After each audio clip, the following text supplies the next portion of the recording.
विधवा और तलाकशुदा लड़का, दिल को छू लेने वाली कहानी। नूरी अपनी शादी के 1.5 महीने बाद ही विधवा हो जाती है और उसके जीवन में अचानक ही पतझड़ आ गया था। नूरी को ऐसा लगता था जैसे वह संसार की सबसे बदनसीब औरत है। उसकी आंखों के आगे उसका अंधेरे जैसा भविष्य हमेशा घूमता रहता था। नूरी के घर में सिर्फ उसकी बूढ़ी माँ थी और नूरी के पति के गुजरने के बाद नूरी के पिता भी इस दुख में गुजर जाते हैं। एक बड़ा भाई था, लेकिन वो तो सबसे मुंह मोड़कर अपनी पत्नी को लेकर कहीं और रहने चला जाता है। इसलिए अब नूरी को लगता था कि जिंदगी में कभी भी खुशी उसके दरवाजे पर दस्तक नहीं देगी। इधर विनोद की बात करते हैं। विनोद की शादी 2 साल तक तो अच्छे से चल रही थी, लेकिन फिर उसकी पत्नी का किसी और के साथ चक्कर चलने लगा और वह उस दूसरे आदमी के साथ खुलेआम अय्याशी करने लगी। फिर कुछ ही दिनों में उसने विनोद को तलाक देकर दूसरे आदमी से शादी कर ली। विनोद अपनी पत्नी से बहुत प्यार करता था, लेकिन तलाक होने के बाद वो अपनी पत्नी के बिना बिल्कुल ही अकेला सा हो गया और अपनी सुनसान वीरान जिंदगी अकेला ही काटने लगा। वह नहीं जानता था कि अब उसका भविष्य कैसा होगा, कभी वह फिर किसी से शादी कर पाएगा या नहीं। तभी एक दिन नूरी और विनोद दोनों ही किसी की शादी की सालगिरह में जाते हैं। नूरी की एक सहेली विनोद को जानती थी और उसी ने ही उन दोनों को मिलवाया। विनोद से मिलकर नूरी को अच्छा नहीं लगा, क्योंकि विनोद अपनी पत्नी के बारे में निगेटिव बातें कर रहा था और ये सुनकर नूरी को विनोद पर गुस्सा आ रहा था कि वह औरत के बारे में इतना गलत कैसे बोल सकता है। लेकिन बाद में उसकी सहेली मोना ने बताया कि विनोद कितना दुखी लड़का है। वो अच्छे खासे पैसे कमाता है और उनके परिवार वाले भी बिल्कुल सीधे हैं, लेकिन फिर भी उसकी पत्नी ने दूसरे मर्द के चक्कर में इस बेचारे को धोखा दे दिया और अब विनोद दिन रात रोता ही रहता है। यह सुनकर नूरी का दिल भर आया। वह मन में सोचने लगी कि एक शरीफ लड़के को मैं बिना मतलब ही बुरा समझ रही थी। तो उसी दिन से नूरी के मन में विनोद के लिए एक प्रेम से जाग गया। तभी कुछ ही दिनों बाद नूरी ने अपनी सहेली मोना से कहा कि मोना, मैं पता नहीं क्यों विनोद को चाहने लगी हूँ और मैं उसे पसंद भी करती हूँ। अगर मोना तू कुछ उपाय करके मेरी दोस्ती विनोद से करवा दे तो शायद मेरी जिंदगी संवर जाएगी। तो मोना ने कहा कि ठीक है, तू कहती है तो मैं किसी बहाने से विनोद को अपने घर बुलाती हूँ। मैं उसे तेरी सारी कहानी पहले ही बता दूंगी, फिर तू भी आ जाना, आगे तुम दोनों की किस्मत। तभी मोना अपने जन्मदिन का बहाना कर विनोद को अपने घर बुलाती है और मोना विनोद को नूरी की बीती हुई सारी बात बताती है और वह उसे ये भी बताती है कि शादी के 1.5 महीने में ही नूरी विधवा हो गई थी। विनोद को नूरी का ऐसा हाल देखकर उसे बहुत दुख होता है। तभी विनोद नूरी से मिलता है और उसे समझाता है। वाकई में नूरी एक बहुत दुखी लड़की थी। अब विनोद ये तय कर लेता है कि वो नूरी का सहारा बनेगा। नूरी को भी विनोद दिल से बहुत ही पसंद था और दोनों ही बाहर मिलने लगे ताकि वो एक दूसरे को सही से समझ सके। एक दिन उन दोनों को ही एक दूसरे से बेहद प्यार हो गया और रात रात भर वो दोनों फोन पर चैटिंग भी करते हैं और कभी फोन पर बातें भी कर लेते थे। विनोद बहुत ही रोमांटिक लड़का था। वो अपनी बातों से नूरी का दिल जीत चुका था। नूरी को भी विनोद के मुंह से अपनी तारीफ सुनना बहुत ही अच्छा लगता था।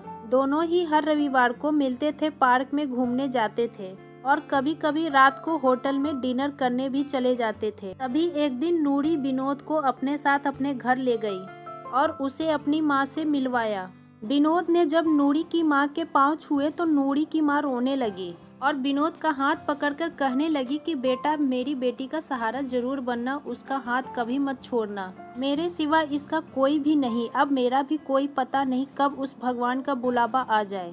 अगर मैं मर गई तो मेरी जवान लड़की का क्या होगा। यह सुनकर विनोद की भी आंखों में आंसू आ गए और नूरी भी खूब रोने लगी। तभी विनोद ने कहा, माँ जी आप बिल्कुल चिंता ना करें, नूरी का मैं मरते दम तक साथ नहीं छोड़ूंगा और आपको भी कुछ नहीं होगा और आपकी बेटी का मैं जिंदगी भर ख्याल रखूंगा। यह सुनकर नूरी की माँ और नूरी को बहुत अच्छा लगा और नूरी विनोद का हाथ अपने गालों पर लगाकर रोती है। तभी एक दिन दोनों ही पार्क में बैठे थे तो नूरी ने कहा कि विनोद, तुम अपने घर वालों से मुझको कब मिलवाओगे। विनोद ने बात टाल दी और उससे प्यार भरी बातें करने लगा और कहा, नूरी मैं तुम्हारे बिल्कुल नजदीक आना चाहता हूँ, बोलो तुम मुझे अपने करीब कब आने दोगी।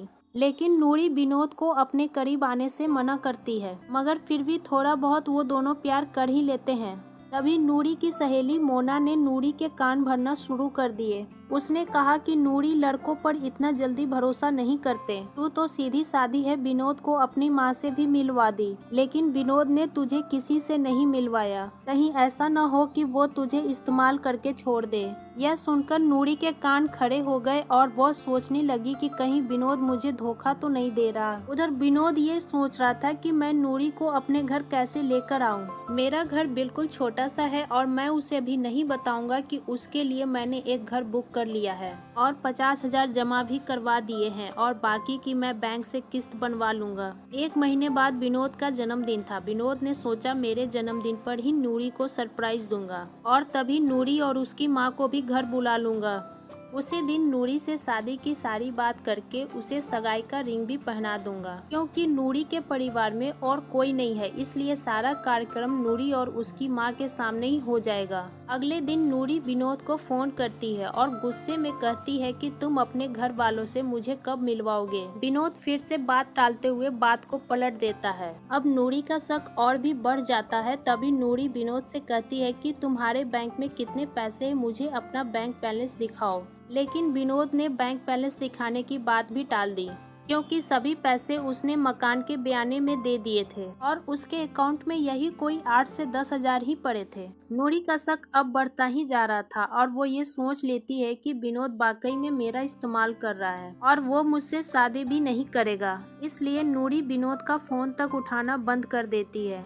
इधर विनोद एंगेजमेंट की सारी तैयारी कर चुका था। बातों ही बातों में उसने नूरी की अंगूठी का नाप भी ले लिया था और नूरी को इसका पता भी नहीं चला था। विनोद ने नूरी की तरफ से खुद की भी अंगूठी बनवा ली थी ताकि नूरी की माँ का कोई भी खर्च न हो सके। विनोद ने किसी से थोड़ा कर्ज लेकर नूरी के लिए साड़ी और उसका सारा सामान खरीद लिया था और उसकी माँ के लिए भी एक सुंदर साड़ी खरीद ली।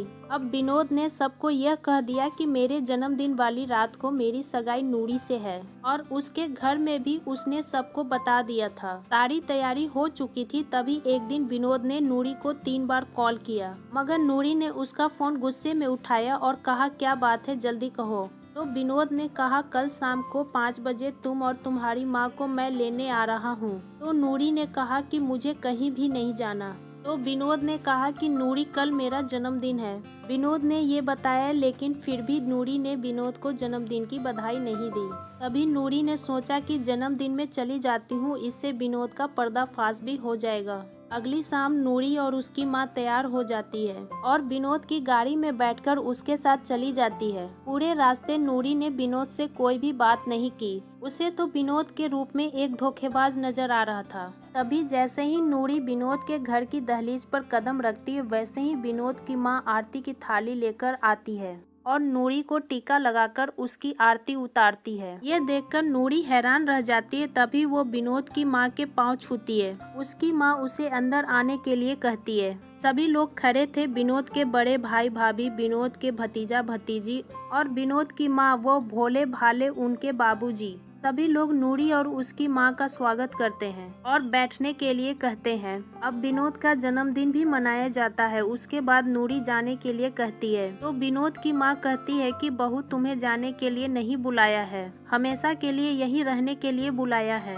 नूरी समझ नहीं पाती है। तभी विनोद की बड़ी भाभी 2 फूल का माला और एक प्लेट में 2 अंगूठी लेकर आती है। यह देखकर नूरी विनोद की तरफ बड़े आश्चर्य के साथ देखती है। तभी विनोद एक अंगूठी नूरी के हाथ में रख देता है और कहता है, आज हमारी इंगेजमेंट है नूरी, और इस बात के लिए मैं तुम्हें सरप्राइज करना चाहता था। तुम्हें ये रिश्ता मंजूर है ना? नूरी रोने लग जाती है और मन में ये सोचती है कि मैंने किस लड़के पर शक किया। विनोद ने नए मकान के कागज भी नूरी के हाथ में रख दिए और कहा है कि नूरी, ये मकान मैंने तुम्हारे लिए लिया है, क्योंकि हमारे ये घर थोड़ा छोटा है ना। इसलिए नूरी की आंखें अब अपने आंसुओं को रोक ही नहीं पा रही थी। तभी नूरी ने मकान के कागज अपने सास के हाथ में रखते हुए कहा कि माँ जी, मुझे तो इसी घर में रहना है आपके साथ, मुझे नया मकान नहीं चाहिए।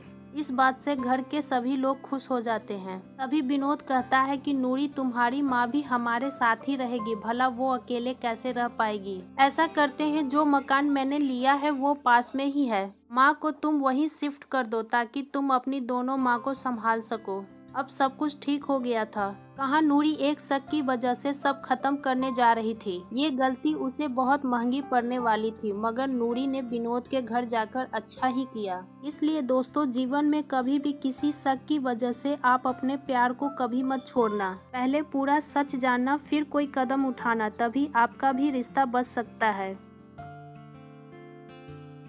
दोस्तों, क्या कहना है आपको इस कहानी के बारे में, कमेंट करके ज़रूर बताएं। वीडियो को लाइक करें और इसी तरह की रोचक कहानी लगातार देखने और सुनने के लिए हमारे चैनल को सब्सक्राइब करें। घंटी को दबा के ऑल पर सेट कर लीजिए ताकि आने वाले वीडियो का नोटिफिकेशन आपके पास तुरंत पहुंचे।